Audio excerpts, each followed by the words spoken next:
Hola comunidad 100% fiscal, hoy platicaremos de cómo recibir ganancias y otros ingresos de tu empresa como socio o accionista. Bienvenidos.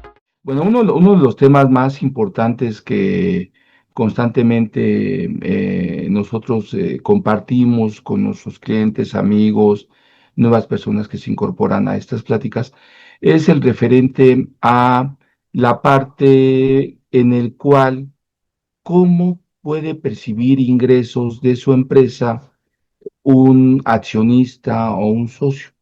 Entonces nos encontramos en una dinámica muy interesante porque normalmente mis compañeros contadores, mis colegas contadores, le comentan al socio, al accionista, oye, es que es económicamente es muy oneroso, es muy caro pagarte a ti cuando tú percibes ingresos. Entonces es un mito ahí que traemos siempre con los compañeros contadores, ¿no?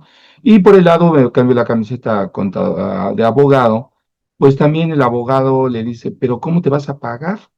Si las figuras que tienes, tendríamos que demostrar que trabajas en la empresa, pero además percibes otros ingresos y entonces te tengo que hacer una serie de elementos de carácter técnico, jurídico, y entonces ahí traemos al pobre socio brincando por todos lados. Vamos a platicar de ese tema, también un tema muy interesante, sobre todo referente a si qué socios, accionistas, miembros del Consejo de Administración, administradores únicos, pueden estar afiliados al IMSS y tener una pensión relativa a la seguridad social. Pues adelante, amigos, bienvenidos, vamos a ir platicando. Entonces, vamos a enmarcar nuestro tema, entonces, cómo recibir ganancias y otros ingresos de tu empresa como socio y accionista. Recuerden que nuestras pláticas están fundamentadas en el artículo 89, último párrafo del Código Fiscal de la Federación, y se refiere a que estamos dentro de los marcos que señala la norma legal. No les vamos a proponer aquí un esquema que esté fuera de la norma, simplemente vamos a aplicar la norma correctamente y vamos a obtener grandes beneficios. Adelante, por favor, Dulce.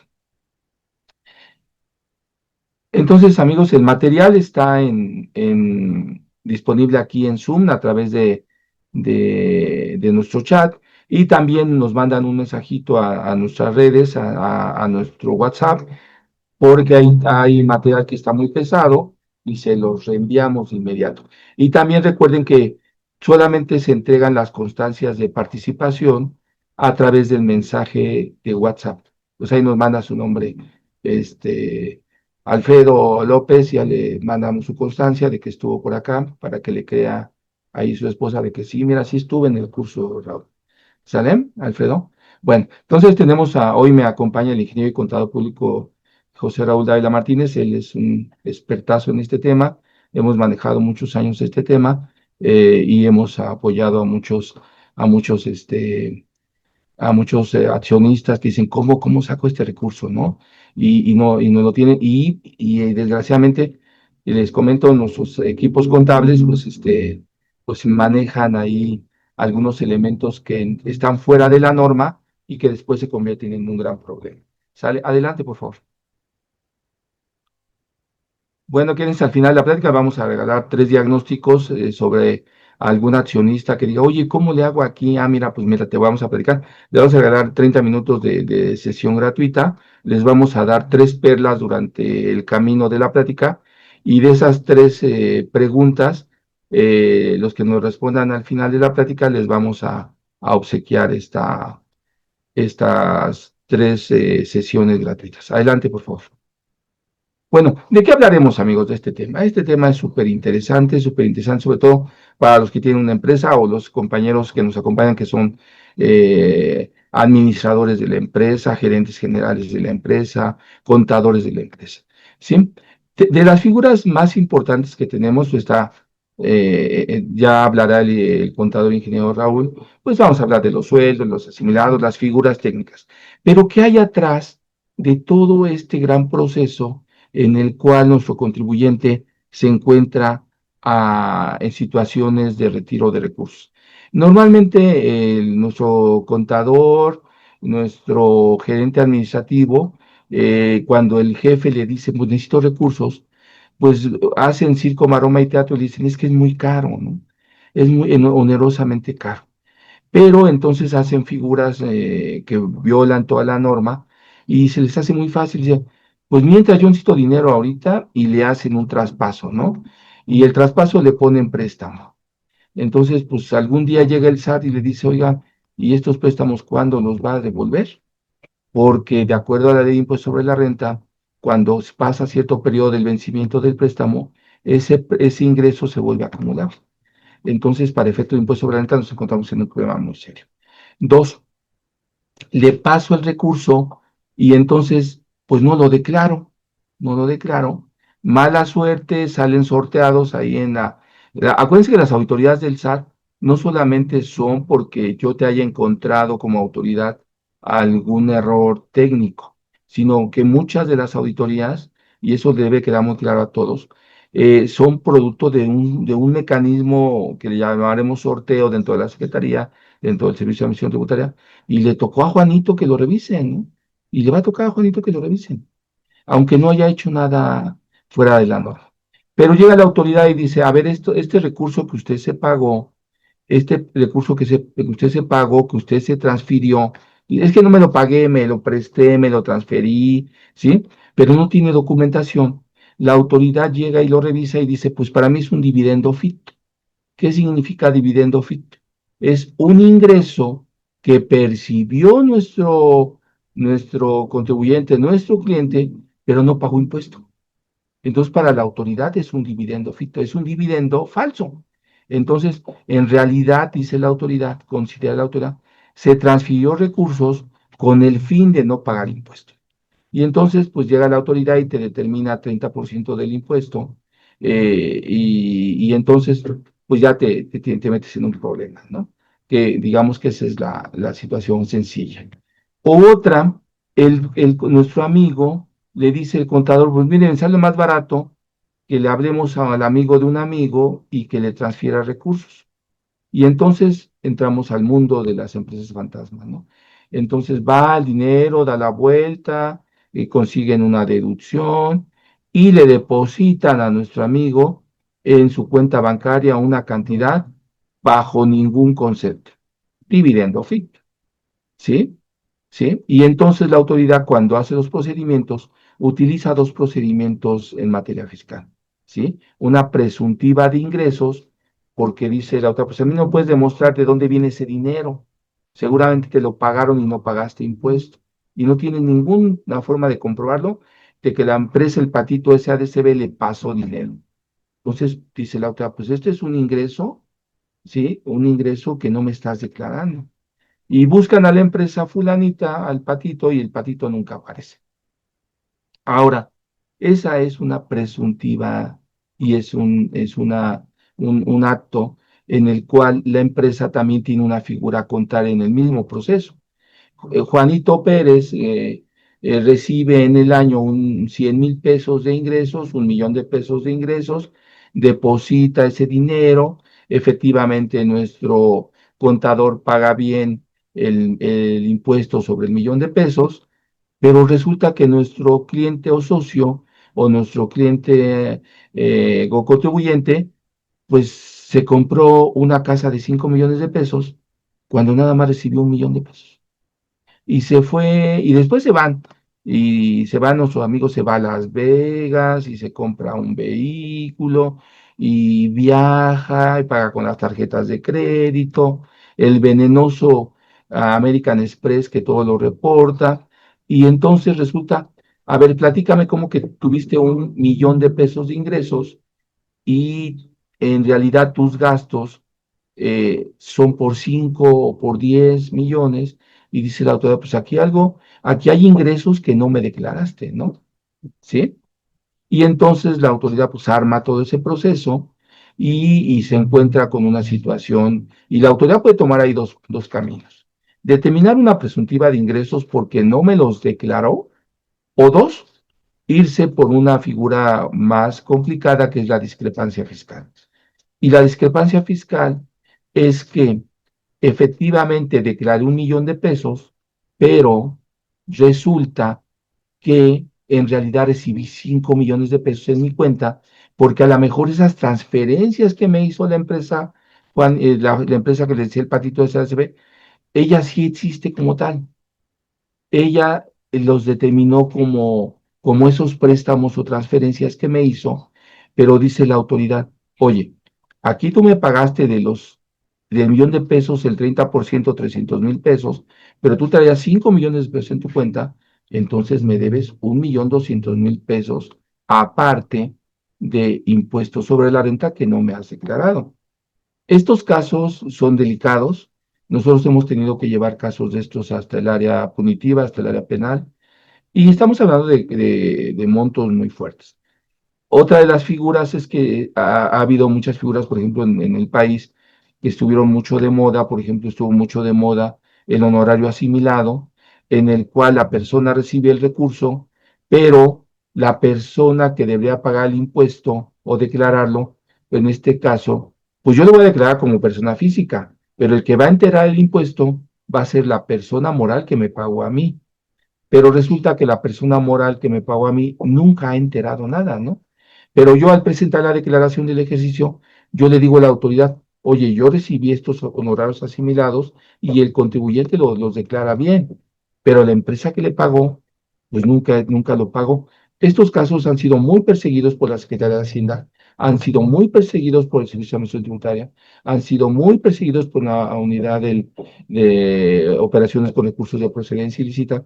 ¿Por qué? Porque era una forma de pasar recursos de un lado a otro sin que se pagara los impuestos correspondientes. ¿Para qué nos metemos en problemas de esos? ¿Para qué nos problemas de esos? Si a la hora que la autoridad le pide al contribuyente, oye, está bien, yo te creo que te pagaron, yo te creo que hiciste el trabajo, yo te creo que hiciste esa empresa. Y le dice la otra, nada más, enséñame qué trabajo hiciste, ¿no? Y ahí entonces es cuando vienen los grandes problemas. ¿Por qué? Porque no tenemos un documento que demuestre que prestamos ese servicio. Eso es lo que llamamos en materia fiscal materialidad. Y entonces, pues esa materialidad no existe, ¿no? ¿Por qué? Porque pues la empresa que me pagó, pues no, ni los conozco, ¿no?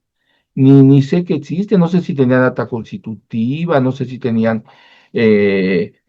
CFDI a lo mejor que me dieron, a lo mejor no me dieron nada, no conozco su identificación, no conozco el domicilio y me meto al Google Maps y encuentro que vive en una casitita chiquitita de 2x2 y le pagó esta empresa a diferentes personas en total 100, 200 millones de pesos y la empresita es una puertita chiquitita en una zona popular que no puede demostrar que paga los ingresos, que está ahí.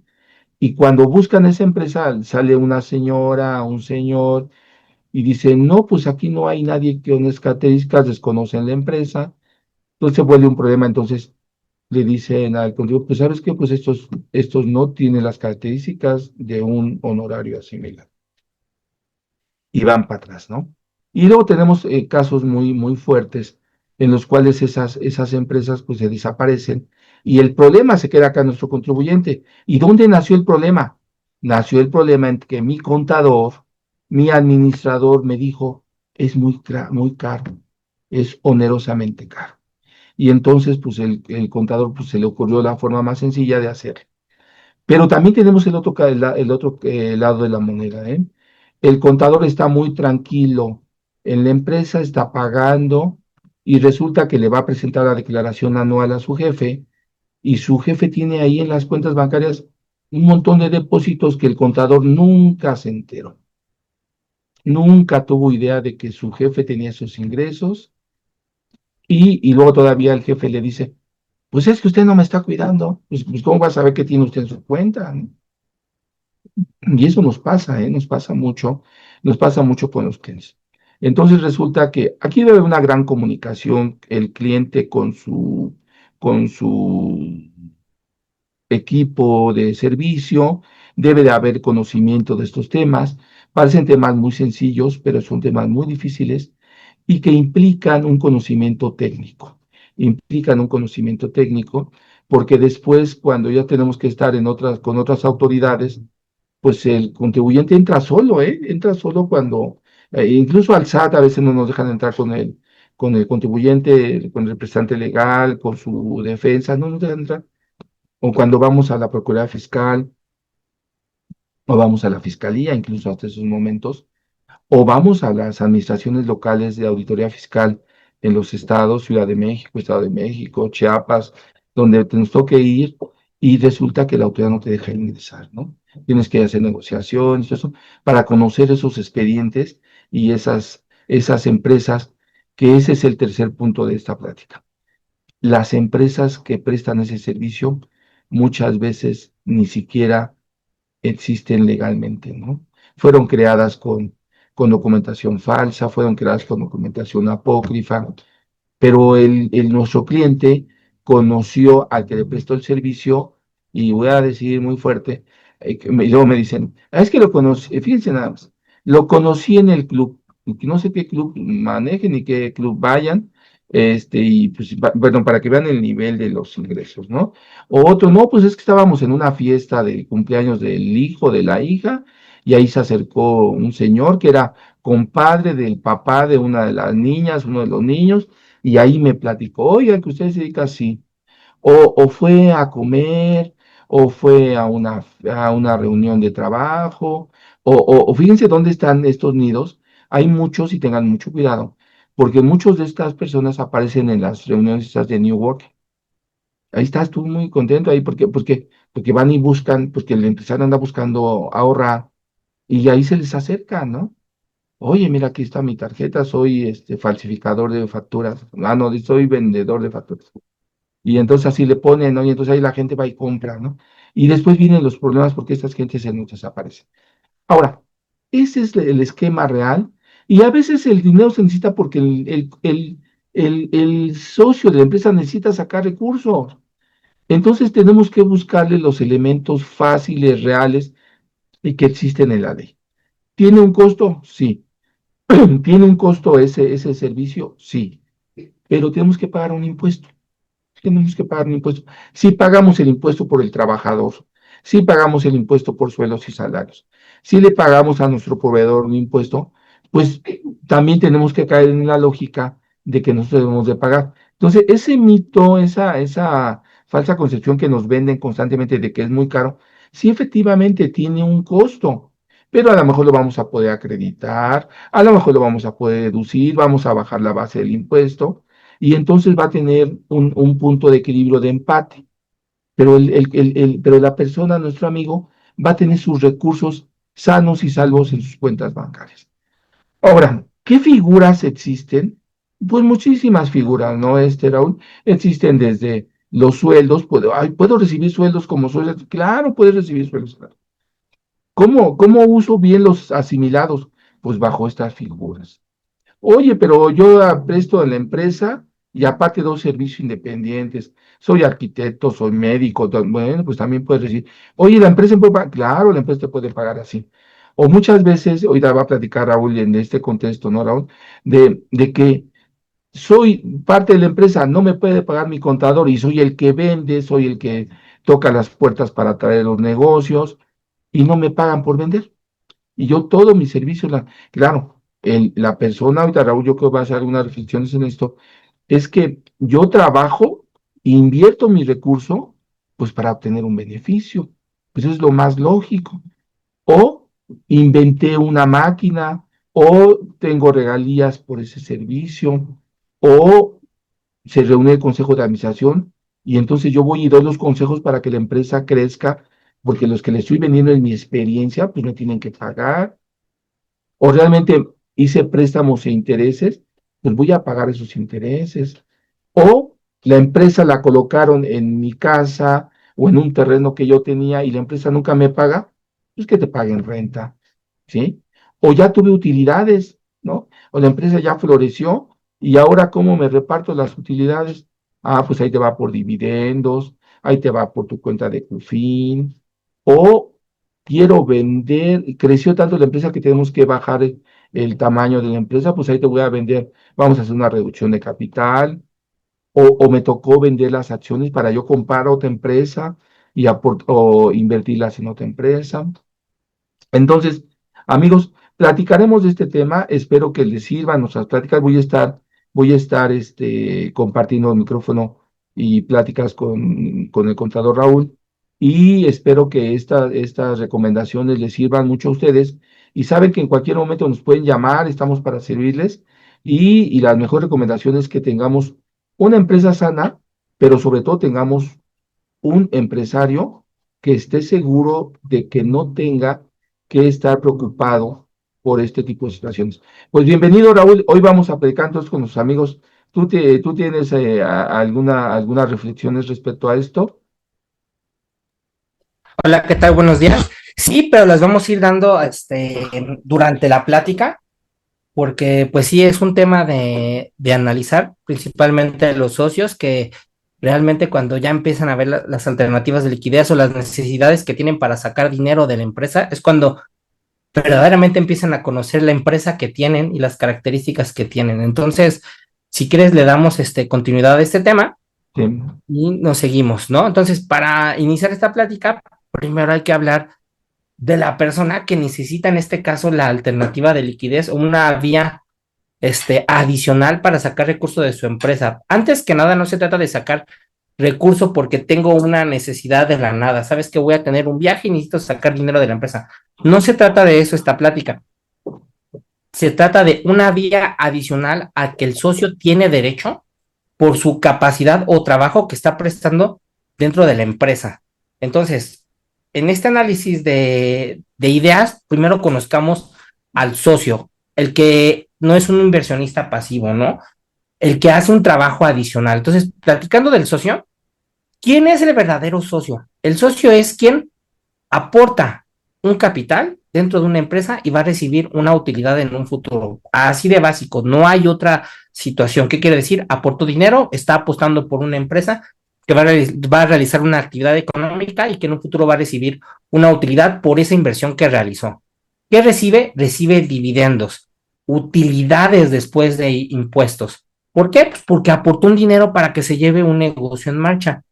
Prácticamente eso es lo que es ser un socio. Sin embargo, el mismo socio puede tener otras características. ¿Por qué? Porque realiza trabajos adicionales a nombre o a favor de la empresa. Y esta plática trata de eso, del socio que realiza trabajos adicionales y que hay una justificación extra por la que éste pueda generar o sacar un ingreso adicional de su empresa.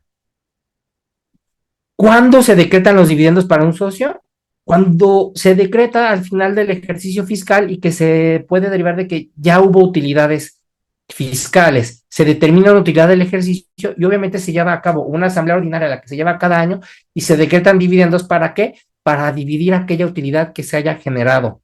Entonces, ser socio no significa solo hacer una cosa, porque el socio inversionista es aquel que aportó el capital, pero a veces el mismo socio, como lo venimos platicando, realiza varias actividades y aquí en este cuadro podemos ver un resumen muy rápido.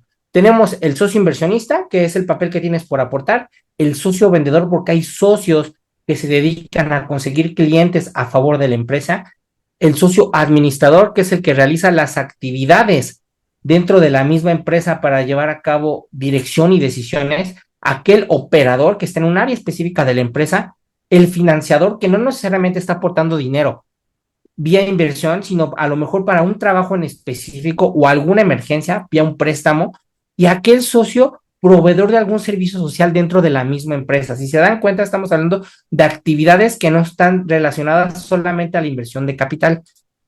Entonces, no todos los socios tienen el mismo papel y aquí lo vamos a ver.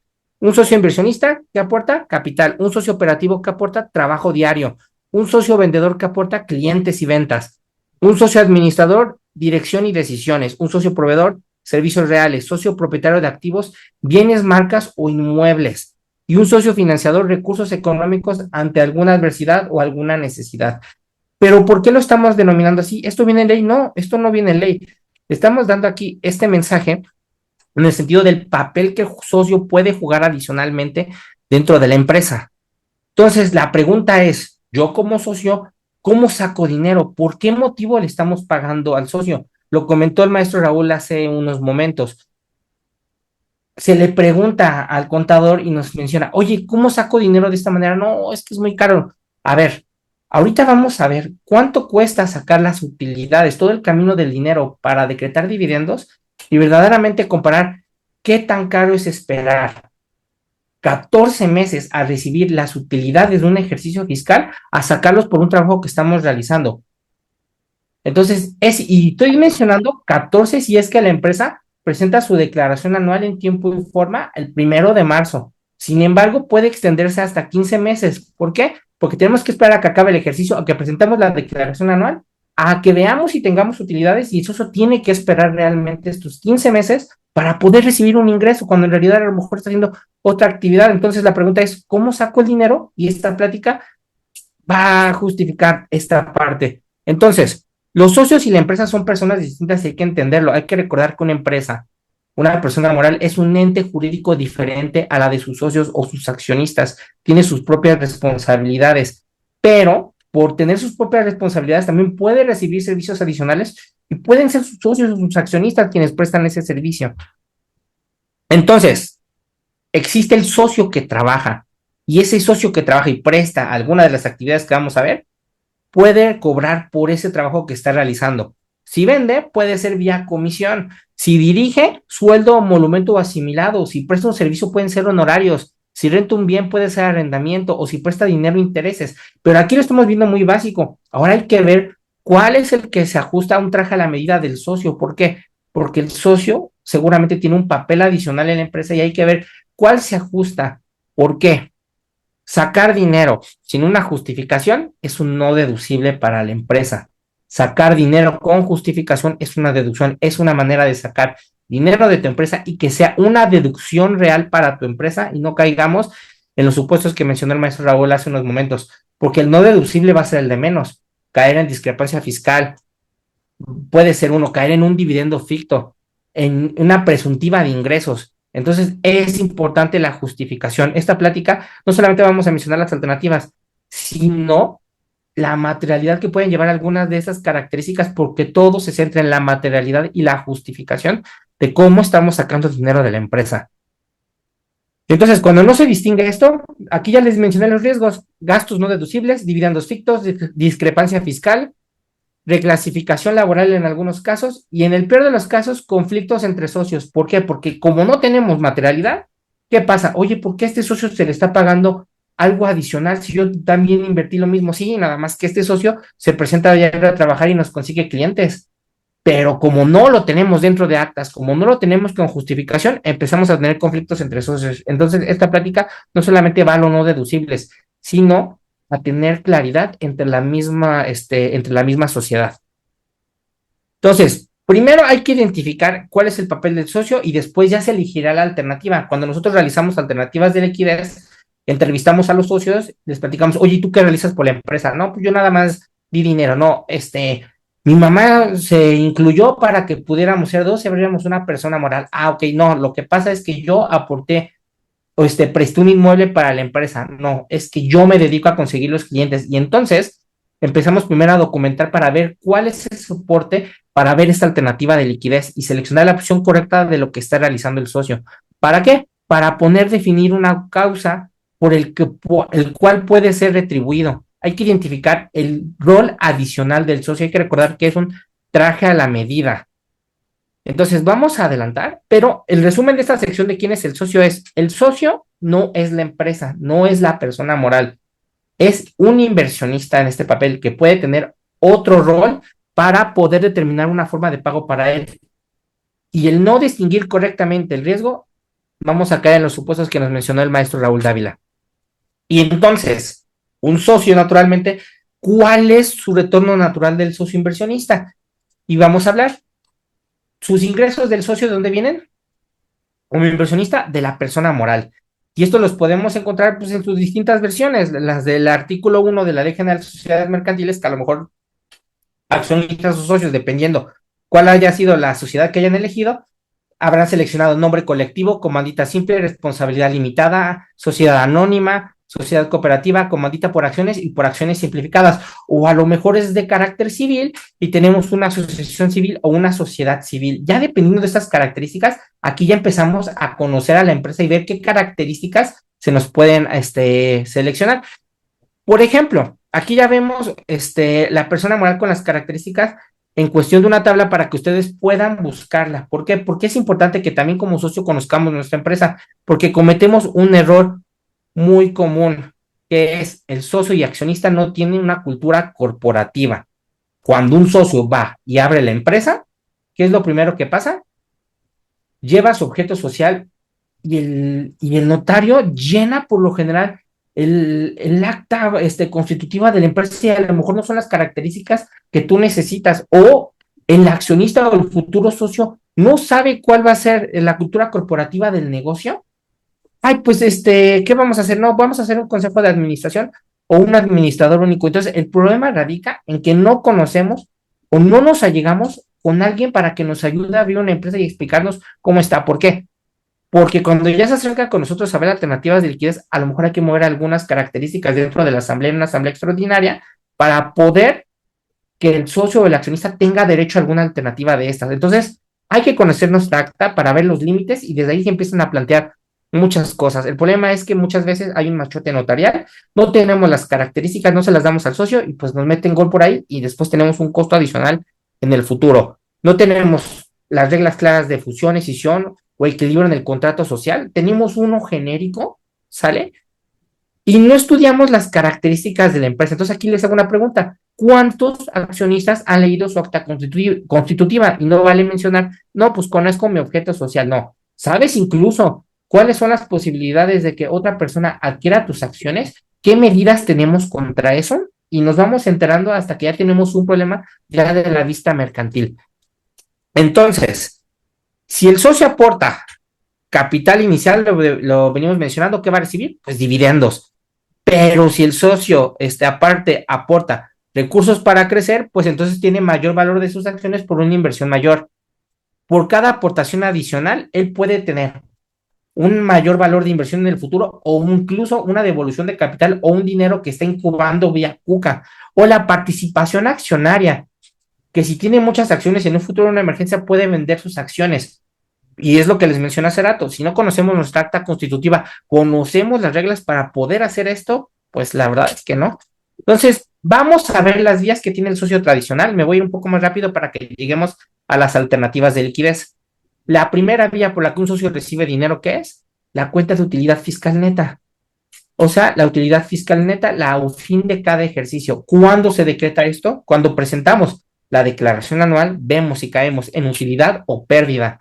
Si caemos en utilidad, se paga el impuesto sobre la renta correspondiente. Ahorita vamos a ver un cálculo de UFIN y de ahí es donde ya tenemos dentro, incluso dentro de nuestra contabilidad, la posibilidad de saber cuánto dinero nos corresponde como socio accionista. También hay que recordar que hay que tener cultura corporativa de cuánto dinero se deja dentro de la empresa para reinversión. Y esto tiene que ver mucho con cómo es el consejo de administración y cómo están planeando los siguientes ejercicios. Este es el camino clásico que tenemos de camino a la CUFIN. Primero, tenemos el ingreso del ejercicio, menos los egresos que tenemos en las deducciones autorizadas, ¿vale? Los egresos. Y entonces ya determinamos una utilidad fiscal, ¿sale? De esa utilidad fiscal se paga un ISR corporativo, un impuesto sobre la renta. Y ya tenemos una utilidad neta, la que conocemos como UFIN. Y esa UFIN se suma al acumulado de otros UFINes de otros ejercicios y tenemos la CUFIN. Es la manera como más básica en la que les puedo explicar de cómo nos vamos a la CUFIN. Entonces, este es el camino clásico del dinero: utilidad fiscal neta, pago del ISR, menos las partidas fiscales que no sean deducibles, ya tenemos una utilidad fiscal neta y ya acumulamos a la CUFIN. ¿De acuerdo? Y aquí tenemos un ejemplo de un UFIN. Hay que recordar que es un acumulado que se va actualizando ejercicio con ejercicio y lo que vamos teniendo es qué cantidad de utilidad tenemos para repartir a los socios. Hay que recordar que hay que tener un papel de trabajo bien realizado para saber al socio cuánto le corresponde, porque no le corresponde lo mismo a todos los socios, porque también tiene que depender en qué tiempo el socio ingresó, cuánto acumuló, cuánto él sacó, porque también cada uno, si tiene esas características, hay que saber si un socio sacó más o sacó menos, y acuérdense que todo esto está justificado con una acta de asamblea ordinaria, que esa es otra parte que luego nos equivocamos en esta parte a la hora de decretar dividendos. Y esta es la tabla. Sí, adelante. Sí, Fíjate que si regresamos a la tablita de eso, Raúl, para a los compañeros, amigos que nos acompañan, que no son contadores, pues aquí, amigos, en resumen, en esta tabla en español, para los que no son contadores, estas son las utilidades que tiene la empresa después de todo el trabajo que realizó. Y esas utilidades, pues en teoría ya pagaron impuesto, en teoría ya pagaron impuesto, y por lo tanto las podemos retirar siempre y cuando cumplamos ciertos requisitos. Entonces, hemos encontrado empresas que dicen, es que yo nunca he recibido nada. Le hacemos el diagnóstico, ¿no, Raúl? Y resulta que nuestro amigo ahí tenía 5 o 10 millones de pesos de utilidad que nunca había retirado, ¿no? Oye, pues sí, pero también tiene pasivos, entonces tenemos que analizar, como dices tú bien, un traje a la medida, ¿no, Raúl? Y eso es en No, resumen para los que no son contadores, ¿no? pues Adelante. sí, justamente lo que acabas de mencionar, incluso no hace mucho, pues trabajamos con una empresa que nunca se había decretado dividendos. Siempre Ujú. se habían pagado, por ejemplo, ellos vía alternativas y nunca habían explorado que ellos tenían utilidades guardadas. Entonces, como dices, es importante verificar los papeles y hacer un estudio realmente de la empresa que trae, ¿no? Sí. Y bueno, vámonos ahora. Este es el corazón de la plática del por qué una alternativa de liquidez es importante. Este es el camino del dinero del socio inversionista. Se decretan una utilidad, bueno, no se decreta, se generó una utilidad del ejercicio de 10 millones de pesos. De esos 10 millones de pesos, se paga un 30% de impuestos sobre la renta. Entonces, esos 10 millones ya pagaron 3 millones de pesos. Y a la utilidad fiscal neta, ¿cuántos se nos van? 7 millones. ¿Sale? Esto ya está en la cuenta en la UFIN y se acumula en la CUFIN, ¿vale? Pero ¿qué creen? Que dicen que para este socio, pues le vamos a pagar esos 7 millones de pesos vía dividendos provenientes de la cuenta CUFIN, pero estos 7 millones van a pagar un 10% adicional que viene contenido en el artículo 140 de la ley del impuesto sobre la renta. ¿Y qué creen? Este artículo 140 que nos señala de este impuesto adicional, que es definitivo, o sea, no lo va a poder acreditar ni la persona moral cuando lo pague, es un pago para que yo te pueda pagar la CUFIN. Entonces, me van a retener el 10% de lo que le van a pagar, ya no de la base, sino de lo que ya viene después de haber pagado, del impuesto neto, ¿vale? De la parte neta que me van a pagar. Entonces, al socio le van a llegar 6.300.000 pesos que ya pagaron impuestos sobre la renta. Y tú dices, bueno, me costó el 30% más un 10% adicional, pues no está tan caro, es como un 35%, no es cierto. Cuidado aquí. ¿Por qué? Porque todavía falta que el socio, que es otro ente, como hemos venido platicando, que es una persona física y este lo tiene que declarar. Y ya en su declaración anual, en el mes de abril del ejercicio que le corresponda cuando le hayan pagado esto, ¿qué creen? Va a tener que pagar impuesto adicional y eso lo vamos a ver aquí en este ejemplo. Entonces, cuando ya recibió 6.300.000 en la declaración anual, ¿cómo van a jugar estos? Pues va a tener que calcularlo conforme al artículo 140 que dice, pues eso que recibiste, el original, que son los 7 millones de pesos, lo vas a tener que multiplicar por 1.4286 y ese 1.4286 representa el valor de antes de pagar impuestos. Pero ¿qué creen? Por los decimales y el truncado, a lo mejor puede salir un poco más. ¿Sale? 10.200.000 pesos. Pero este lo va a pagar como persona física en la declaración anual. Y nos vamos a ir al anexo 8. ¿Sale? Y en el anexo 8 nos va a señalar la tabla que vamos a tener que utilizar para calcular. Y aquí tenemos un ejemplo del cálculo. Por esos 10.200.000 pesos, va a terminar pagando 3 millones de ISR, 3.350.736. Pero ¿qué crees? Nos dejan acreditar lo que ya haya pagado la persona moral en su momento cuando decretó los dividendos, que son 3 millones. ¿Y qué creen? Todavía de esos 6.300.000 que recibió este socio, va a pagar 350.736.09 pesos. ¿Qué quiere decir? Que del camino de haber pagado desde que se generó la utilidad hasta que llegó al socio, ¿qué creen? Nada más les llegó el 60%, o sea, el 40% se fue en impuestos sobre la renta. Y eso, que esto no llevaba IVA, acuérdense que esto no lleva IVA, ¿por qué? Porque eso juega en otro papel. Sin embargo, y si nos vamos a los cálculos, nos puede terminar saliendo más caro estar recibiendo dividendos, pero es el pago que tenemos por ser socios. Ahora, resulta que el socio hace actividades adicionales y esta plática va hacia acá, le voy a dar velocidad, pero aquí es por eso, este es el pago de la UFIN. Ahora, El socio también puede recibir por dividendos distribuidos, que son aquellos pagos que uno puede recibir antes de que se decreten dividendos, antes del ejercicio.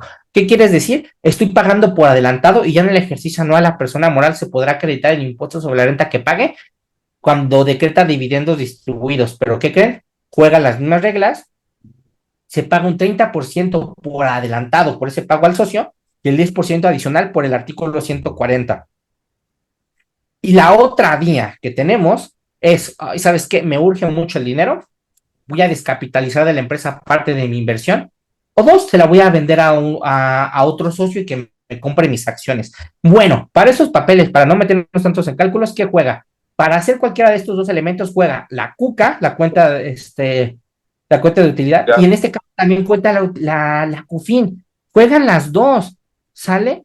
Y también los dividendos por utilidad que todavía tengan derecho. Entonces juegan tres papeles importantes para esto. Entonces, es importante que sepamos que tiene un costo algo caro ser socio inversionista, pero no está mal, es la forma más segura de recibir ingresos. Sin embargo, resulta que el socio en su cuenta de aportación no tiene bien hecho los cálculos, no hay forma de justificar. ¿Y qué va? La autoridad dice, ¿sabes qué? Yo no encuentro elementos suficientes, ¿sale?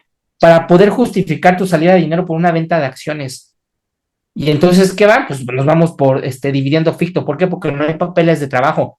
¿Y qué creen? Nos hemos encontrado con empresas que se pagan vía CUFIN y no emiten el comprobante fiscal correspondiente de retención de impuestos sobre la renta. Entonces, es importante tener la cultura de este tema. Pero bien, ahora, la reducción de capital, como lo mencioné, juegan papeles importantes. Juega la CUCA, juega el análisis contable, juega que hay una acta de asamblea y es un costo adicional para la empresa y los efectos fiscales que se pueden generar si hay un excedente de dinero recibido por esto. Entonces, es importante mencionar que sí es la forma más segura, pero es importante que esté bien respaldada porque también nos puede salir más cara. Aquellas empresas que realizan todas las actividades de decretamos dividendos, tenemos la asamblea ordinaria cada año, hacemos el CFDI correspondiente y eso, adelante, qué bueno, y la autoridad ni se los da a cuestionar. Pero la plática ahora sí va a ir enfocada hacia los socios que realizan una actividad adicional a su empresa. Y vamos a empezar con el tema más polémico de aquí, pero para esto creo que vi unas preguntas relacionadas a este tema y voy a ver si se van a responder aquí. A ver, tenemos, Raúl. Yo creo, la del IMSS la respondemos más adelante porque vamos a Sí, platicar ahorita más. Marta era Marta, ¿verdad? Danos oportunidad, Marta, cuando lleguemos al IMSS vamos a explicarles algunas ideas que tienen ahí la autoridad y que también nosotros las hemos aplicado en tribunales, nos ha ido muy bien. De lo de Gregorio tienes la razón, dice, buenos días. Entonces, si los socios se les reembolsan los gastos y resulta que el 50% del recurso no se comprueba, en pocas palabras, esos gastos no deducibles disminuye la UFIN en perjuicio de la empresa, efectivamente es lo que te estoy diciendo. Efectivamente. Hay muchos perjuicios en esta parte y vamos a ver este tema que justamente se adapta aquí. Tú le pagas al socio vía reembolso, ¿vale? Porque realizó algunos gastos. Ok, y cuando tú ya realizas y la autoridad te revisa una facultad de comprobación, tu contabilidad va a decir, ok, le reembolsaste al socio. Ok, ¿qué gastos realizó ese socio? Y entonces en contabilidad no tienes justificación. El socio gastó 50,000 pesos, pero tú le reembolsaste 100,000 pesos de qué, si nada más te comprobó 50,000 pesos de acuerdo a tu ejemplo. Esos 50,000 son deducibles. Esos otros 50,000 pesos no son deducibles. ¿Por qué? Para iniciar no hay CFDI para justificar ese gasto. Y segundo, podemos meter en problemas al socio. ¿Por qué? Porque va a haber una presuntiva de ingresos. ¿Por qué? Porque el socio no va a tener cómo justificar cómo recibió ese dinero, solo tiene la justificación por los 50,000 pesos en los que te ayudó a emitir los comprobantes fiscales, pero y los otros 50,000 pesos va a ser una presuntiva de ingresos que le va a costar a él y me lo van a pagar y me lo van a querer ver como dividendo ficto, y entonces de esos 50,000 pesos le van a multiplicar por el 1.4286 y pagar el 30% sobre eso. Entonces, sí, hay que comprobar los reembolsables, si no, le va a salir más caro, no solamente a la empresa el no deducible, sino al socio también por no haber tenido ese 30% adicional. Y se lo pueden cobrar a la empresa, se lo pueden cobrar al socio. Entonces es importante que esté justificado. Entonces, ahora sí vamos al polémico de aquí. Y fíjate, Raúl, ahí para Gregorio, fíjate, Gregorio, que aquí es un tema bien interesante porque nosotros también tenemos que ver los estos en la defensa cuando atendemos las auditorías fiscales. A ver, yo voy a meter en los deducibles los gastos que yo voy a considerar para efectos fiscales, ¿sí? Entonces voy a hacer mi cálculo, no, Raúl, voy a dejar fuera todos los no deducibles. Eso no quiere decir que tú no le puedas regresar a tu socio accionista los gastos que realizó a favor de la empresa, pero que no cumplían los requisitos fiscales. Un mundo es el mundo contable, pues se lo gastó y a lo mejor vino el electricista y lo arregló y no me dio factura, pero pagó, pues se lo voy a reembolsar, pero para efectos fiscales no va a tener efectos de deducción, pero el gasto se hizo, por eso los metemos en no deducibles. Aquí ya estoy hablando con mis compañeros contadores. El efecto va a ser allá en la parte de mi cuca, mi cufín. Ok, perfecto. Pero yo le tengo que pagar a mi socio el gasto que hizo, aunque no me hayan dado los FDIs, y lo voy a registrar en contabilidad. No va a tener efectos fiscales, pues sí, no va a tener efectos fiscales, pero que hizo un gasto, pues le tengo que reembolsar. Y ahí estamos en dos mundos, en el mundo contable y en el mundo administrativo y en el mundo fiscal, ¿no, Raúl? A final de cuentas, pues sí, pero fue una reparación urgente y no me dieron, pues sí, pero voy a tener que tener un efecto sobre el mundo fiscal, ¿no? Y adelante, Raúl, y entonces ya entramos ahí al tema bien complicado, ¿no?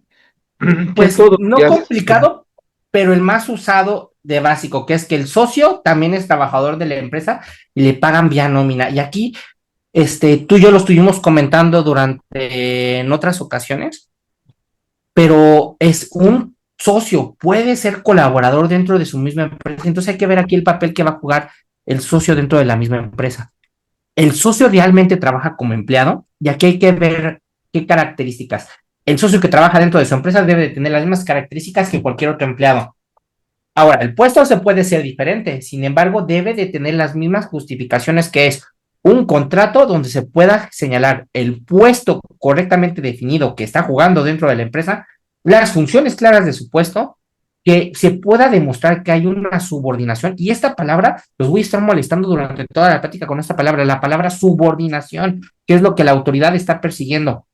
Y no estamos hablando del SAT solamente, sino para efectos del IMSS y el pago vía nómina. Entonces, aquí ya tenemos unos 4 elementos importantes. Entonces, sueldos y salarios. Un socio que administra una sucursal puede ser asalariado. Sí, ¿por qué? Porque ya tienes aquí el papel que está jugando. Administra una sucursal. Oye, un socio que dirige un área operativa dentro de la empresa puede estar en sueldo y salario. Sí, porque aquí estamos viendo qué está realizando dentro de la empresa. Socio que vende bajo control de la empresa puede estar en sueldos y salarios, sí, le podemos pagar, puede tener un sueldo y aparte pagarle una comisión laboral por ventas. Socio que cumple horario y reporta actividades, sí, porque está igual que los demás colaboradores. El socio que solo invirtió capital, no, porque aquí estamos diciendo solo invirtió capital, no está realizando una actividad adicional. Y el administrador único sin subordinación real, no. Pero ahorita vamos a tocar este tema, porque es un tema de controversia, sí o no, porque aquí que nos topa esto o que nos está jugando en contra es el mismo IMSS. Entonces, la Ley Federal de Trabajo que nos establece para que haya una relación laboral debe haber subordinación. Y entonces, en una conclusión del artículo 20 es, para que uno sea asegurable al régimen obligatorio del Seguro Social, debe existir la subordinación entre persona física, el trabajador, o aquí en este caso el socio, y otra persona física o moral, el patrón. Si se paga sueldo, debe existir una evidencia laboral, sí. Y aquí ves en básico en esta lámina, porque este punto de partida es importante, porque si aquí ya vemos la materialidad, ya nos imaginamos la materialidad que debe venir en otros conceptos, en otras alternativas. Si un socio es colaborador de su empresa, hay un contrato laboral. Como mencionamos, tiene sus puestos y funciones. Hay un organigrama donde vemos el puesto donde el socio está participando. Recibe o tiene sus recibos de nómina por cada pago que le realizan a su cuenta bancaria y entonces hay justificación del pago. Hay evidencia de sus actividades, hay correos electrónicos dentro de la empresa, está el reloj checador. Acuérdense que esa parte también va a ser importante en el futuro porque van a venir multas desde 29,000 pesos a $500,000 si no tenemos eso bien claro. Entonces, yo también hay que recordar que ese tema va a ser muy importante en el futuro. Y hablando del reloj checador, el control de asistencia de que él también entra en los horarios y que esté dado de alta en el IMSS y que esté registrado contablemente. Ahora, ¿un accionista puede darse de alta en el IMSS? Sí, si hay subordinación, y esa es esa palabra que tenemos en varias tesis del IMSS donde dice sí puede o no puede y podemos entrar en controversia o ver cómo lo podemos luchar. Veamos primero esta tesis, que si bien ya está vieja, pero sí importa, que dice gerente general y administrador único no es afiliable al IMSS. ¿Qué nos señala? Que los órganos que representen, que sea la Asamblea General de Accionistas, el administrador único o el Consejo de Administración o los gerentes generales especiales, estas son las tres jerarquías. Sin embargo, ¿qué nos señala esta tesis? Nos dice que los gerentes de las sociedades sí son afiliables al régimen del Seguro Social, pero ¿qué nos señala? El administrador único y el gerente general de una sociedad anónima, cuando ambos cargos son ejercidos por la misma persona, no es sujeto al régimen del Instituto Mexicano del Seguro Social. Entonces aquí ya nos están empezando a decir, el administrador único y gerente general, que sean la misma persona, no es para el IMSS, no hay una subordinación, entonces para ellos no es afiliable, y si no es afiliable, y aunque se le pague vía nómina, ¿qué va a pasar? La autoridad, el IMSS primero, pues le va a quitar el derecho a su pensión en ese sentido, y el segundo sentido es, el SAT de esto va a decir, pues entonces tampoco es deducible el pago que le estamos haciendo a este colaborador en específico, y a lo mejor el colaborador checa, a lo mejor el colaborador sí cumple con las características, pero el simple hecho de jugar tus dos papeles, el IMSS le está diciendo no es afiliable y nos la van a querer jugar por allá. Segunda tesis, gerente general y administrador único no es afiliable al IMSS. Entonces, ¿qué nos señala? Que el gerente único y el administrador no los afilian. Entonces, ¿qué nos quiere decir? Que si el accionista no es gerente general y administrador único al mismo tiempo, sí es afiliable al IMSS. Y hay otro acuerdo técnico que yo he visto con otros compañeros del mismo gremio que nos dedicamos a las alternativas de liquidez, que es la 112.893, que dice, esta es súper importante, aunque está muy vieja porque es de 1963, que dice afiliación de los miembros del Consejo de Administración y administradores únicos. No son sujetos del Seguro Social los miembros del Consejo de Administración de la empresa, así señalaba y hablaba en general. Y muchos de nuestros compañeros han dicho, es que si eres parte del Consejo de Administración, no puedes recibir IMSS, pero hay que leerla completamente.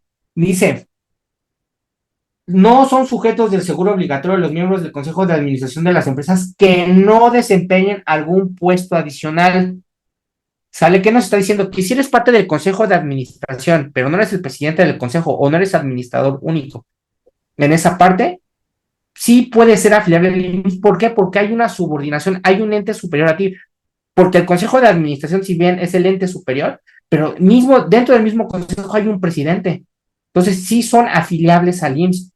A los que se les está topando esta parte son aquellos que son presidentes del Consejo de Administración, a los que son administradores únicos y que desempeñan ese papel como autoridad máxima. Ahora, aquí el licenciado Dávila en algún momento lo hemos platicado. Podemos también diferir en esa parte porque es lo que nos mencionábamos el día de ayer. Cada cuando realizas el papel como administrador único, ¿no? Son papeles diferentes. Sin embargo, si la queremos jugar seguro a estas personas hay que buscarles otra alternativa. Sin embargo, si se opta por esta, hay que ir juntando los elementos para defenderlo. ¿Por qué? Porque el fisco ahorita no trae dinero y va a querer quitarnos esta deducción. Entonces hay que irla justificando e irla preparando, ¿de acuerdo? Entonces, aquí la palabra... Fíjate, Raúl, que ahí para nuestra compañera Marta y para los compañeros que nos acompañan, bueno, ya tendríamos que trabajar con cada uno de ustedes la plática en especial, que les platicaríamos cómo está este tipo de situaciones. Pero lo que decía Raúl es muy interesante. A ver, ya vamos a estar en una defensa. Ya fue mi socio accionista, fue al IMSS y le negaron su pensión. Pero la tesis dice que no desempeña una función adicional. Pues la peleamos y seguramente vamos a obtener un beneficio para la pensión de nuestro amigo. Tendremos que analizar cada caso en especial. Pero, a ver, a mis compañeros abogados, a ver, dice la autoridad, ¿cuándo juegas tú el papel del Consejo de Administración? Y entonces nuestra lógica dice, pues todo el tiempo eres accionista y miembro del Consejo de Administración. Y entonces, si nos vamos a la ley de sociedades mercantiles, mi querido Gilberto, vas a decir, a ver, para que haya reunión del Consejo de Administración, debe de haber una convocatoria. Y la convocatoria va a ser en tal día y va a ser a tal hora. Y entonces la reunión de socios, Gil, se va a reunir, pues a lo mejor la asamblea 2 horas. Y entonces yo solamente soy miembro del Consejo de Administración durante esas 2 horas, durante ese tiempo, porque es diferente societariamente el administrador único de la empresa, societariamente, que el administrador de la empresa en operación. Entonces, lo que ha pasado, Raúl, es que jurídicamente no hemos sabido leer lo que dice la tesis, ¿no? Pero ese caso, amigos, ya habla, yo creo que vamos a dar una plática solamente esto, ¿no, Raúl? De salarios y IMSS. Y entonces les vamos a dar mucha luz en eso, de que una cosa es lo que dice la tesis y otra cosa es la interpretación, ¿no? Ahorita se las compartimos con mucho gusto. Pero fíjate, Raúl, que eso es muy interesante. ¿Cuándo se reúne el Consejo de Administración? ¿Una vez al mes, o una vez al año, o una asamblea extraordinaria? Y va a ser por un tiempo muy pequeño, ¿no, Raúl? Y otra situación más importante. ¿Qué dice la autoridad en el artículo 10 de la ley del Código Fiscal de la Federación, en el 9 y en el 10? ¿Dónde está el domicilio fiscal de la empresa? Dice, donde se reúne el Consejo de Administración para la toma de decisiones. Entonces la misma autoridad me está dando elementos para decir que el Consejo de Administración tiene una vida limitada a una asamblea y en determinado, digamos los abogados, modo, tiempo y lugar. Entonces, pues tengo elementos muy básicos para una defensa. No entraremos mucho en este tema, Raúl, para que conozcamos más elementos.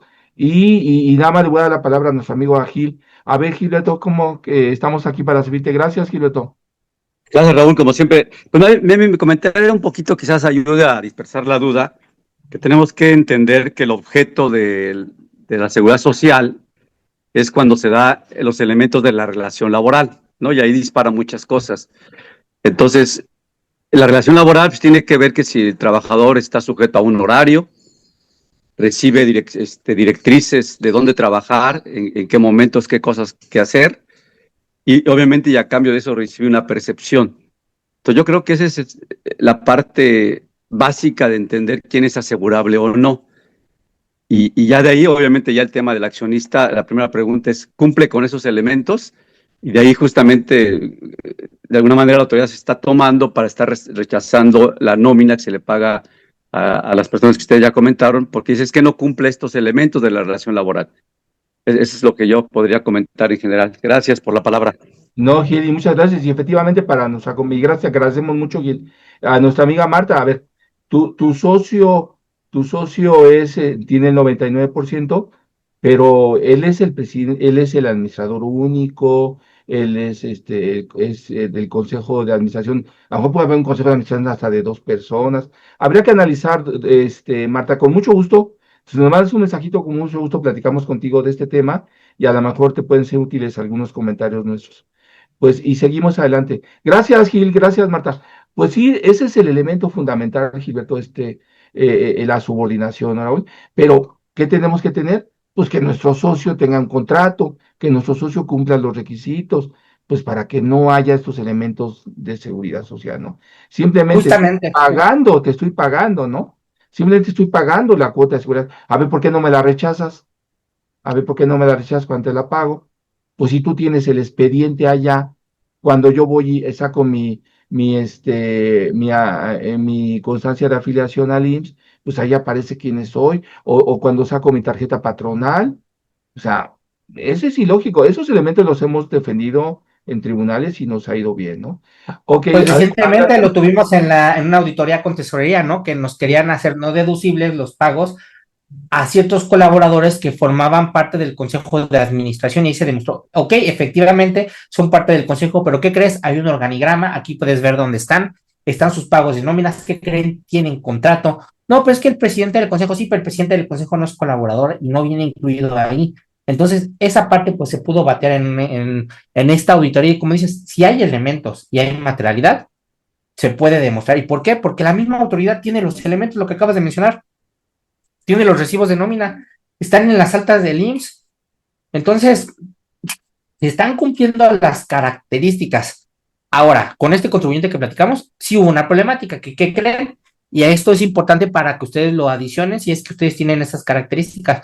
Como eran los socios, no pasaban reloj checador y ahora lo que ahora sí hacen es si llegan al horario y pasan su huellita. ¿Por qué? Porque esa parte sí no la estaban cumpliendo, entonces sí ya se estaba perdiendo esas características. Sin embargo, pues había elementos, otros elementos de que firmaban, ¿no?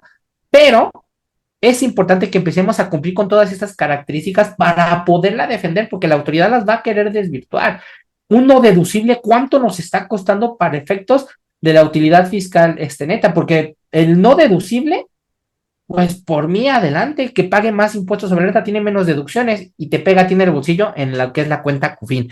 Si quieres, para darle velocidad, porque vamos a tocar más cosas.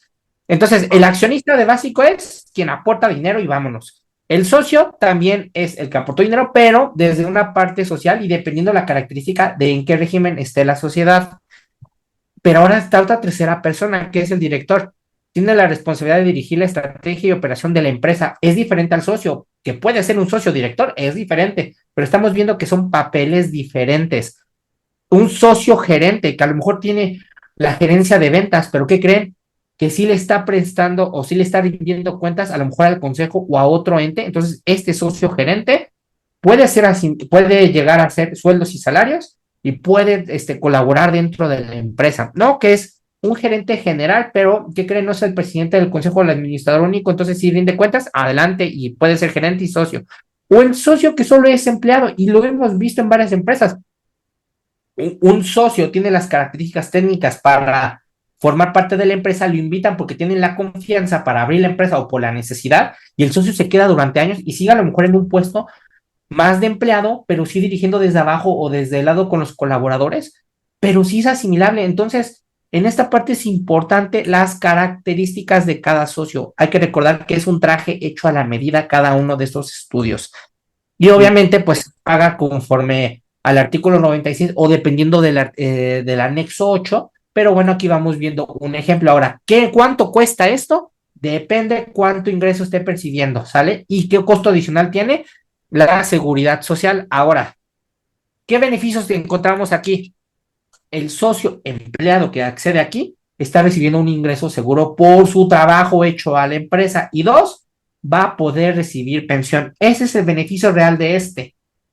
Ahora, que si ya no nos queremos hacer bolas y hay otras características o el servicio es muy diferente al de sueldos y salarios, ahora sí, vámonos a asimilados a salarios.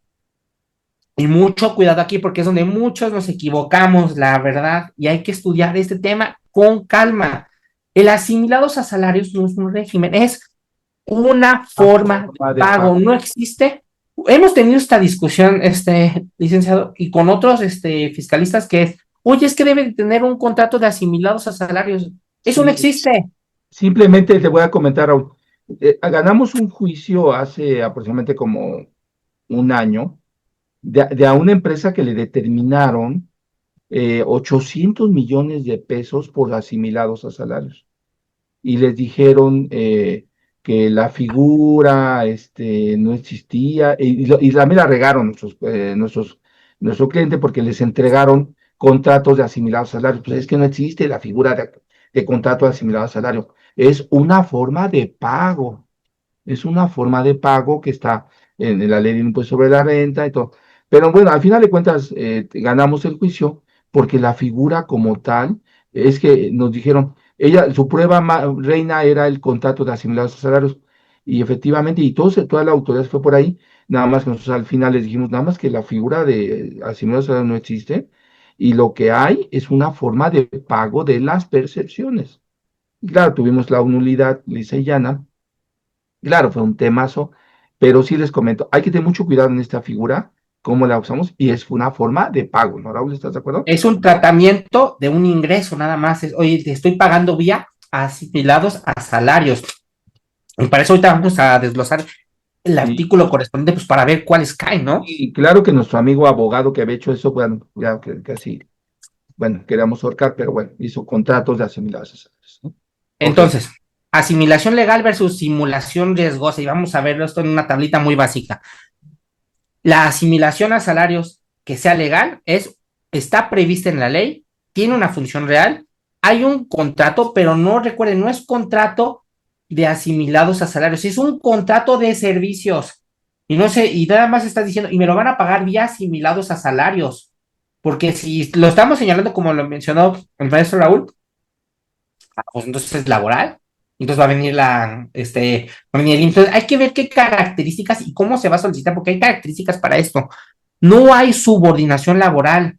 Y ese es el error, porque si hay un contrato de asimilados a salarios, como lo estaba mencionando, entonces la autoridad va a presumir eso. No, son servicios.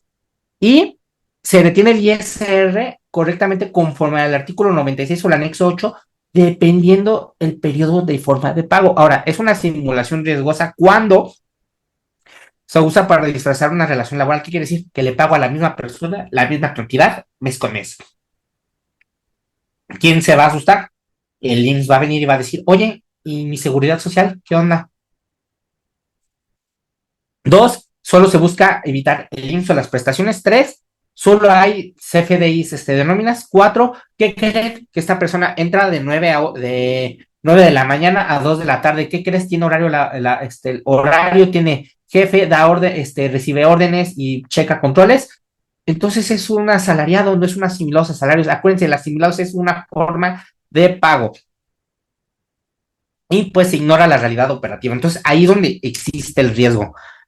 Bueno, vamos a adelantarnos porque quiero ver el artículo primero, pero antes de irnos al artículo, ¿qué pasó? Empezó pues en este caso, esta autoridad, ¿no, Raúl? bueno, es que en el proyecto de nación que presentó Sheinbaum, que nos señaló que en su proyecto 24-2030, en su capítulo 2, en el capítulo Revolución Económica, Laboral y Fiscal, ¿qué nos señaló?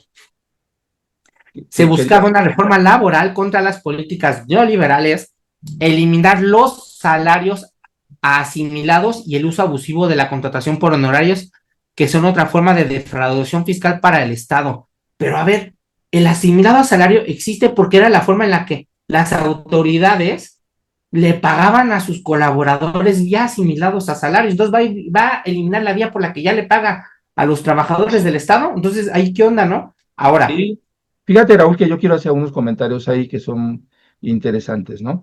Fíjate que la mayor parte de los pagos al sector público se hace por esta figura, ¿no? No hay, las Fuerzas Armadas cobran por asimilados, la mayor parte de los sectores, gubernamentales están en el 94 de la ley del impuesto sobre la renta, y entonces estas figuras pues fueron trastocadas bajo ese esquema.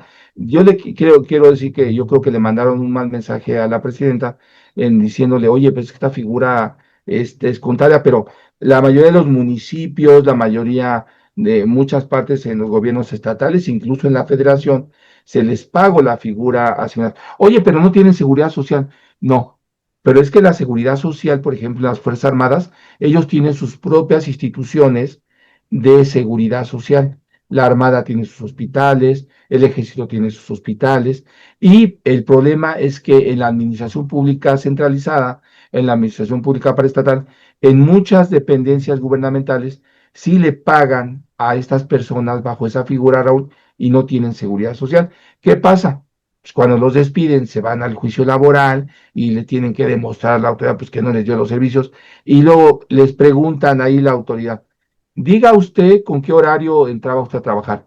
Y va el administrador, y esta es una crítica a mis compañeros administradores públicos, van a la reunión que los llaman y les dicen, oiga, el trabajador con qué horario entraba, y dicen, de 9 a 3 y de luego de 6 a 7, ¿no? O 6 a 9. Oye, ¿quiénes eran sus jefes? Fulanito. ¿A quién le rendía cuentas? A fulanito. Pues era subordinado, ¿no, Raúl? Entonces, hay muchos errores ahí y yo creo que esto es un error técnico. No lo han avanzado precisamente porque se dieron cuenta, ¿no, Raúl? De toda esta problemática que les generó en este momento. Desgraciadamente, pues el modelo estaba mal formado, pero esta no es una práctica no liberal, es una práctica de forma de pago, porque hasta el mensaje está mal redactado, ¿no, Raúl? Exactamente.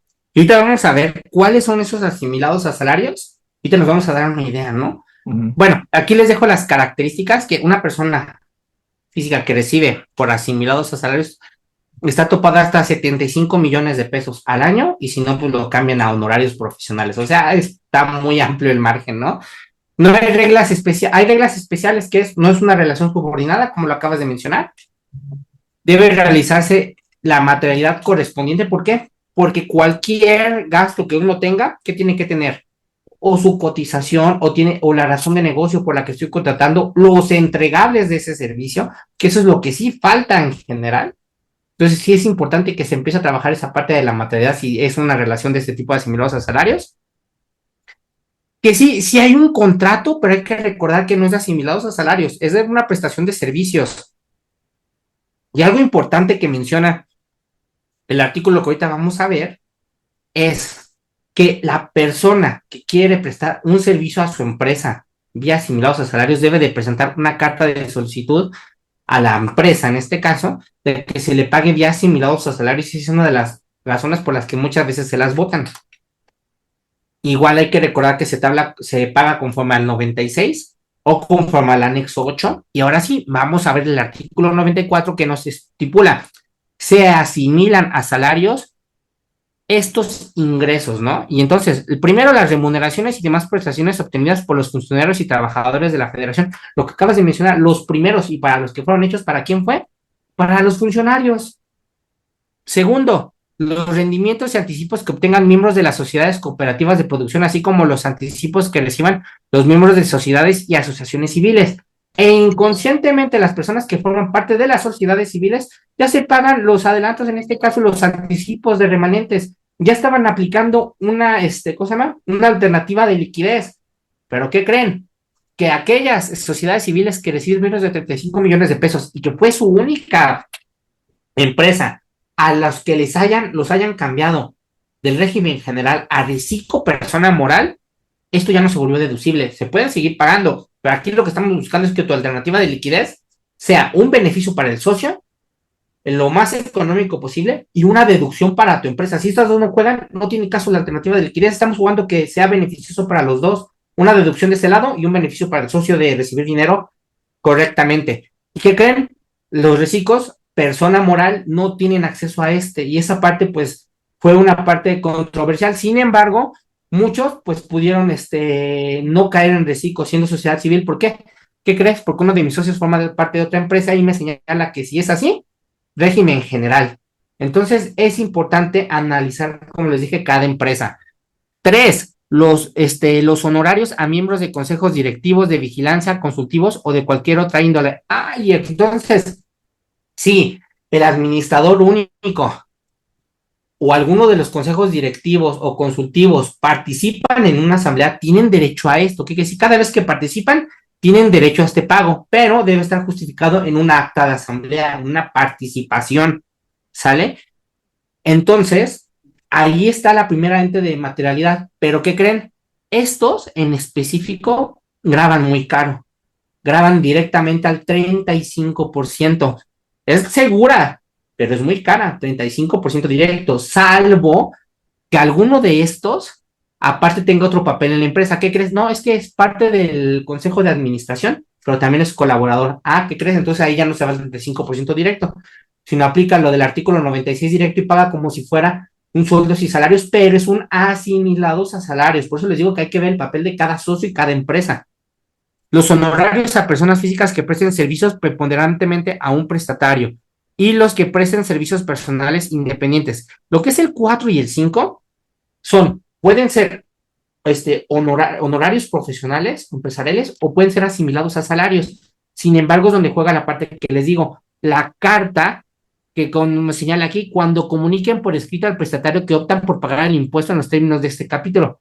Si vas a recibir un servicio independiente y esta persona te manda la carta, tú emitas el CFDI como si fuera un asimilados a salarios Y hay que recordar que si bien se presentan en la misma ficha, juegan en papeles diferentes. Una cosa es sueldos y salarios y otra es asimilados a salarios. Y también se confunde. Entonces es importante tener estas características también del lado del contador si van a pagar unos asimilados a salarios. Los ingresos que reciban las personas, físicas por actividades empresariales, si se están dando cuenta, servicios personales independientes de actividades empresariales, pueden ser pagados esta vía. Y la última, pues son aquellas personas que quieren recibir, pues, por pago por acciones, ¿no? Pero que sean colaboradores dentro de la misma empresa. Entonces,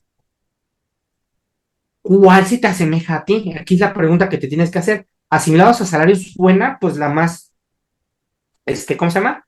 A lo mejor muy atractiva, pero les digo, todo tiene que tener su materialidad en esta parte y eso es lo que se pierde. Adelante.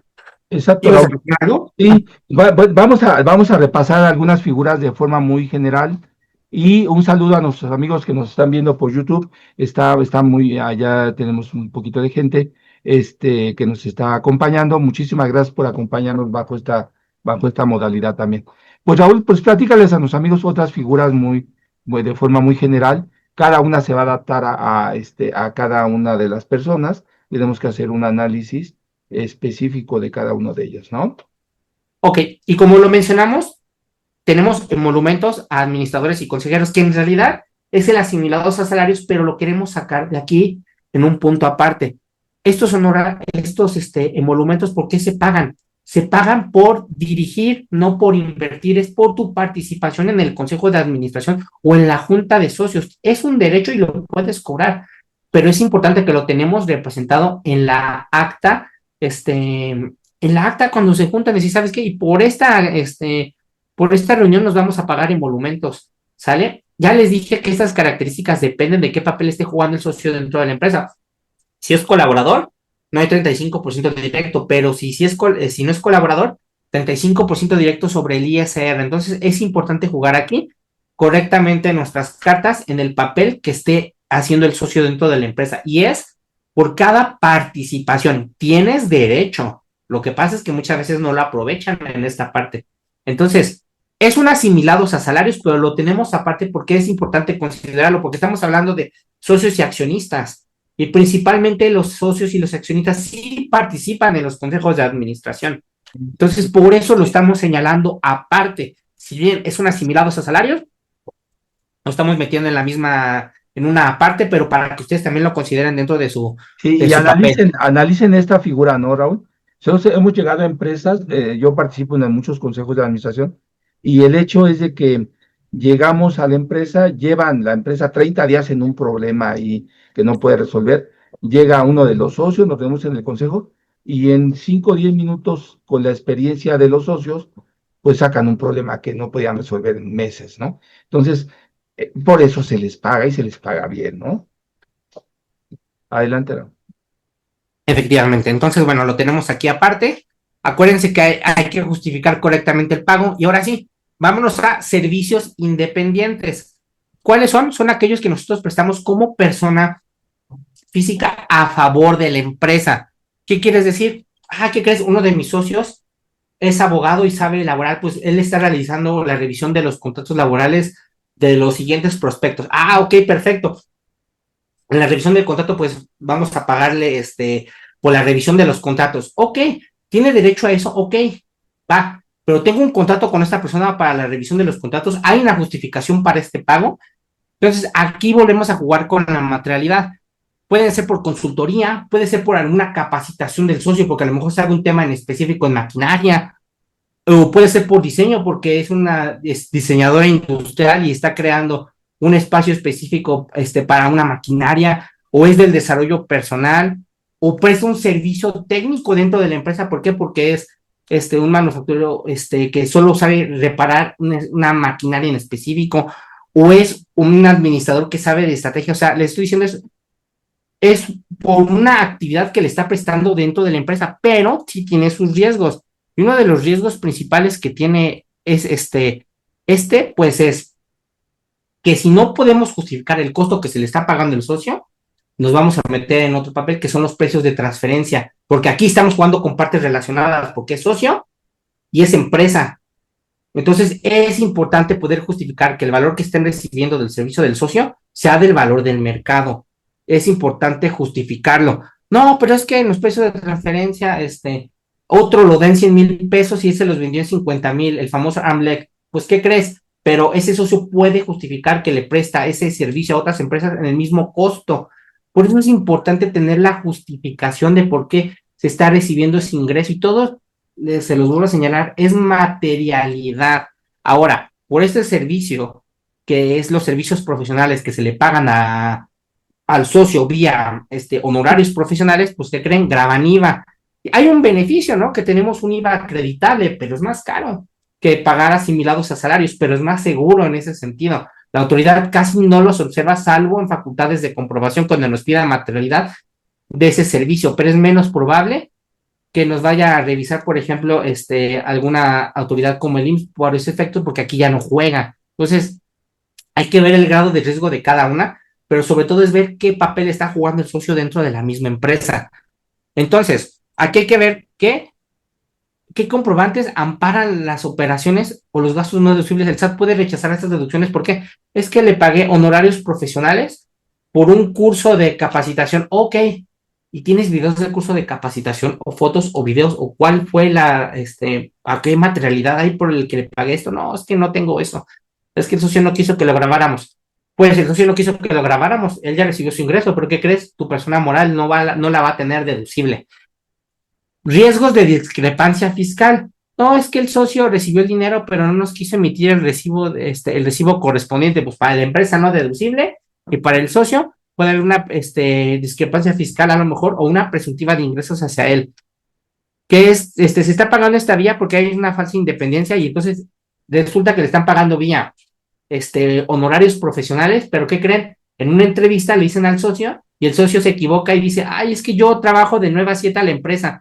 Ah, estás utilizando los honorarios profesionales para encubrir relación laboral. Le voy a avisar al IMSS para que venga a cobrarte lo que le estás debiendo por este supuesto prestador de servicio cuando es colaborador. Entonces, es importante la materialidad de cuando el socio vaya a prestar algún servicio de lo que estamos hablando, conozca por qué está cobrando por esa vía. Por eso es importante que se acerquen con su contador, con su fiscalista en ese sentido, y sabes que voy a recibir dinero por esta vía, hay que justificarlo correctamente. Bueno, vamos a meterle velocidad porque ya se nos va a acabar el tiempo. Las voy a mencionar y si tienen alguna duda, háganlo dentro del chat. Y si tienen alguna duda adicional, pues pueden comunicarse con nosotros y podemos agendar una asesoría. Comisiones mercantiles. Esta es perfecta para el socio que se dedica a conseguir las ventas de la empresa. Puedes recibirla por 2 vías. Comisión laboral, que a lo mejor eres colaborador dentro de la empresa y te recibes una adicional por vía comisiones laborales, o 2, comisiones mercantiles. Y las comisiones mercantiles, si bien juegan igual que los honorarios profesionales en el mismo régimen, pero las separamos aparte es porque esta justificación está más sencilla. Haces un contrato de comisión con tu empresa y le señalas, por cada venta que yo te consiga, yo quiero el 10% de la utilidad de la utilidad o del beneficio que se haya generado. Deducción para la empresa, hay una justificación y un ingreso seguro para el socio. Por eso la metimos aparte. Y esta es la que hemos conseguido implementar con más socios y accionistas cuando hemos implementado alternativas de liquidez. ¿Por qué? Porque sí hay elementos para demostrarla. Porque resulta que el socio sí va, sí habla con los posibles nuevos clientes, sí tiene comunicación. Lo que le falta es la relación con su misma empresa para poder justificar este pago. Puede ser más seguro. ¿Ibas a comentar? Sí, vamos a platicar sobre esto. También, Raúl, pues esas comisiones, pues, se pierden en el cliente, en el socio, ¿no? Teníamos una empresa que tenía como 30 vendedores, no podía vender, estaba caída la empresa. Este señor, nuestro amigo, estaba en Cancún, en Sharjah, ya estaba viviendo él, y él venía una vez al mes, y en un día, 2, vendía lo que no vendían los 30 vendedores. Él desde allá ya hacía llamadas telefónicas, se llevaba a los prospectos a Cancún a recorrerles la ruta por allá, y luego llegaba y firmaba contratos muy fácil. Y sigue haciéndolo, ¿eh? Y su forma de venta es así, ¿no? Y vende más uno solo que los 30 vendedores, ¿no? Pero tiene unas habilidades, ¿no? ¿Cómo le pagamos? Hay pues comisiones mercantiles, ¿no? Efectivamente, esta puede ser la más segura por lo general, porque en realidad la mayoría de los socios tienen ese don de venta, en realidad. Entonces, cuando sucede, pues esta puede ser muy segura siempre y cuando lo podamos justificar correctamente. Esa es la que más nos ha tocado, poder, implementar con los accionistas, porque en realidad es lo que más hacen en la mayoría de las ocasiones. Espérame.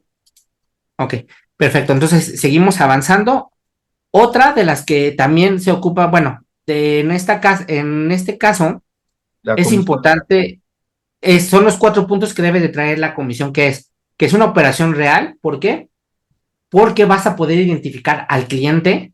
2, que hay un contrato mercantil por esta parte del alcance, por esas comisiones, qué porcentaje le va a tocar por cada cliente que traes, cuáles son las obligaciones que tú tienes contra mí como empresa, la evidencia comercial, que por lo general sí la tiene, no es que lo fue a ver presencial, pero quedé por mensaje que lo iba a ir a ver y tengo un contrato firmado de que ya firmó con nosotros, y el tratamiento correcto, fiscal de ambos lados. ¿Por qué? Porque en este caso juegan retenciones. Entonces, la comisión mercantil, les digo, es muy atractiva. Luego tenemos otra que está entrando en auge, pero está siendo muy observada por la autoridad, que son las regalías. El socio tiene una marca a nombre de su persona física y le permite el uso a su persona moral. ¿Qué pasa? Que luego dice, no, es que te di mi marca y quiero 1,000,000 de pesos anuales, pero la marca la acabas de crear hace un mes. ¿Qué pasa? Que la autoridad dice, oye, ¿por qué le estás pagando un mes? ¿Qué está justificando esta razón de negocios? ¿Cómo puedes valorar tú una marca que apenas acabas de crear? Entonces, aquí es importante que tengamos correctamente señalado la titularidad de una marca, que esté justificada con un contrato, que haya una evaluación de razonabilidad, y para eso entran los peritos en esta área, y el cumplimiento del CFDI emitido correctamente. Aquí entran varios factores. Puede ser no solamente una marca, puede ser un libro, porque cuántos fiscalistas no conocemos que tienen su propio libro, que sí venden bien a su nombre, pero el libro lo utilizan para promocionarlo dentro de su empresa, y la empresa es la que se ve beneficiada para conseguir cursos, por ejemplo. Entonces, hay que ver cuál es ese intangible que está permitiendo recibir regalías al socio. Sin embargo, aquí el problema es para el socio a la hora de declarar sus ingresos. Ahora, una de las formas en la que se cobran regalías son estas 3, que es lo que hemos platicado. Y ustedes tienen peritos. Sí, justamente tenemos un perito de evaluación de marcas, Miguel Presa. Luego ha colaborado con nosotros. Si necesitas el contacto, te lo podemos hacer llegar en esta parte. Sí. Y fíjate, Miguel, qué bueno que tocas el tema. En nuestras redes sociales hay 10 videos que publicamos en marzo, ¿no, Mariana? Que está por acá, Dulce. 10 videos de prácticas correctas para socios y accionistas, pero que están mal manejadas y se consideran indebidas por la autoridad, pues porque carecen de los elementos, ¿no? Entonces, y entre estas está esta de regalía, Raúl, porque también, pues, ¿cómo quieren sacarle 1,000,000 de pesos a una marca que la fueron a registrar ayer al instituto, ¿no? Pues no, pues no. O luego la quieren vender, la marca les costó 5,000 pesos, y luego la quieren vender a los 2 meses en 10 millones de pesos a otra empresa, y dices, canijo, ¿y para qué estás haciendo eso? ¿Por el ingreso? No, para darle valor a un intangible que a lo mejor ni siquiera ha producido algo. Entonces, si la autoridad está observando a los intangibles como no tienen ni idea. Ahora, del uso de los intangibles para efectos de regalías, para empezar a dar valor, nosotros lo que recomendamos es, hagan un porcentaje sobre ventas. ¿Sabes qué? La marca está empezando a vender. Si la marca, un producto de una marca está empezando a vender, cobra un porcentaje chico. ¿Sabes qué? Al principio, que es el 5% sobre las ventas.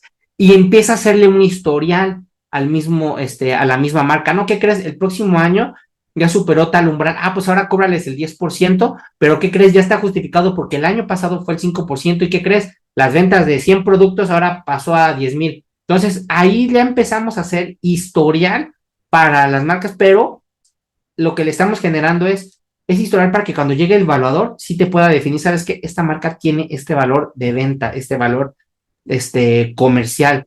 Luego, el valor de la marca es la rentabilidad del producto, etapa de madurez y posicionamiento de la marca, pero si no lo generamos historial, la autoridad lo observa y va a decir, oye, ¿cómo tienes un intangible que tiene valor y tú le quieres sacar un valor que no tiene? Por eso es importante, ¿no? Y las condiciones del contrato que tengan la marca. Vámonos a la que sigue, por favor. Y nos vamos a ir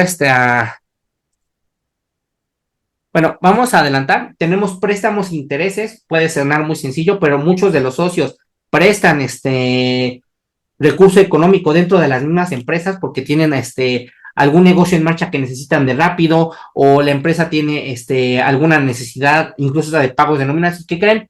Prestan 200,000 pesos, pero al socio nada más le regresan los 200,000 pesos, se pierde la razón de negocio. No, si ya tenemos esa parte y que no nos vaya la autoridad a señalar, ¿sabes que eso se trata de un ingreso? Hay que aprovecharlo. Es un contrato de préstamo, hay que pagarle intereses de beneficio al socio aprovechándolos para que el socio reciba un ingreso adicional. Me estoy yendo rápido porque ya se nos acabó esta parte, el horario, pero se las menciono de rápido para que si ustedes tienen alguna duda, adelante. Otro que pasa mucho es que el socio presta el inmueble para el negocio en marcha y tampoco recibe un ingreso. Suena muy similar a cuando se presta una marca, pero ¿qué creen? No se está recibiendo el beneficio por el inmueble que se está usando. ¿Qué creen? Yo tenía la bodega donde se está fabricando la empresa y nunca se le ha pagado un peso al socio. ¿Por qué si el socio está prestando para el negocio en marcha su inmueble, por qué no se le está distribuyendo esa vía?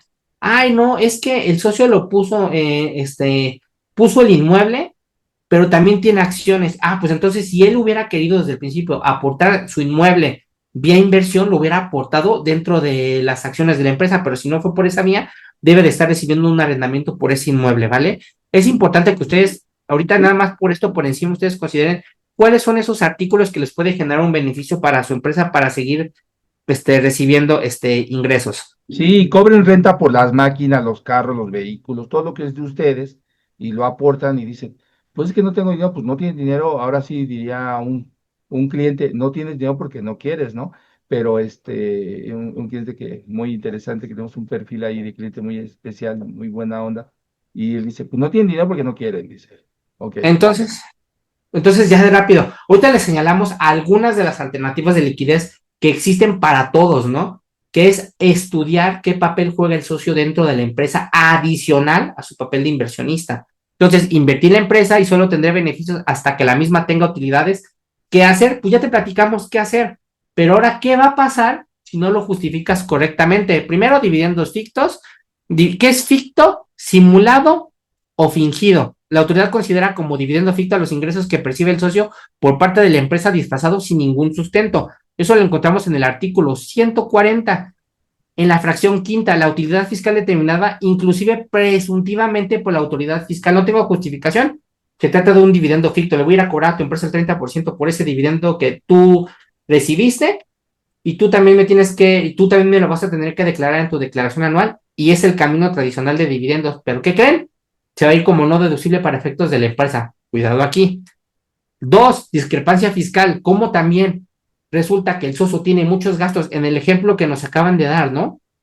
Que el socio tiene devolución por 100,000 pesos, pero solo tiene la justificación de 50,000. ¿Qué va a pasar? La autoridad va a detectar y va a decir, oye, ¿cómo este socio gasta 100,000 pesos y solo declara que recibe 50,000 pesos de ingreso? Está recibiendo dinero de más. Hacen el estudio, ven con bancos. ¿Qué crees? Está recibiendo dinero de la empresa. Discrepancia fiscal. ¿Qué crees? Él está recibiendo un dividendo ficto y órale, castigo por allá. Y la presuntiva de ingresos. Entonces, estos tres suceden. ¿Por qué? Porque no estamos justificando correctamente cómo el socio recibe el dinero dentro de su misma empresa. Estos tres son lo que va a suceder si un socio no puede justificar sus ingresos. Lo que tenemos allá arriba y que ustedes ya se pueden llevar para repasar tranquilamente sus láminas son aquellas alternativas que te pudieran. Ahora, una cosa es que tú las veas y otra cosa es que las implementemos correctamente. Entonces, es importante que platiquen con su contador si ustedes tienen alguna de estas posibles alternativas de liquidez para poder implementarlas. Se pueden acercar con nosotros, se pueden acercar con su contador, se pueden acercar con quien quieran y analícenlas y vean las características de su papel de socio dentro de la misma empresa. ¿De acuerdo? Y con esta, pues nos estamos despidiendo. Sé que fue una plática muy rápida, pero es que es un tema muy extenso, pero es muy interesante este tema. Y espero que les haya hecho reflexionar sobre el papel que ustedes tienen como socios o accionistas dentro de su misma empresa, o al revés, si eres contador de la empresa y decirle, ¿sabes qué? Ya sé cómo le puedo hacer salir más ingreso a mi socio o a mi accionista y no habíamos explorado esta alternativa. ¿Sale? Entonces yo con esta me despido y te regreso los micrófonos. Sí, muchísimas gracias a todos nuestros amigos que nos están viendo por Zoom, los que están viendo por YouTube y otras redes. Muchísimas gracias. Esperemos que compartir esta información les sirva muchísimo, les pueda dar una reflexión. Aquí dice un amigo que nos acompaña, dice, el problema de la estrategia está aquí en la mente, hay muchísimas formas de hacerlas y sobre todo apegarnos a las disposiciones legales. Los amigos, los que tengan algún tema en especial, saben, nos mandan un mensajito por las redes, nos reunimos, les platicamos y les comentamos nuestra experiencia. Cualquier duda o aclaración, escríbenos en nuestras redes sociales.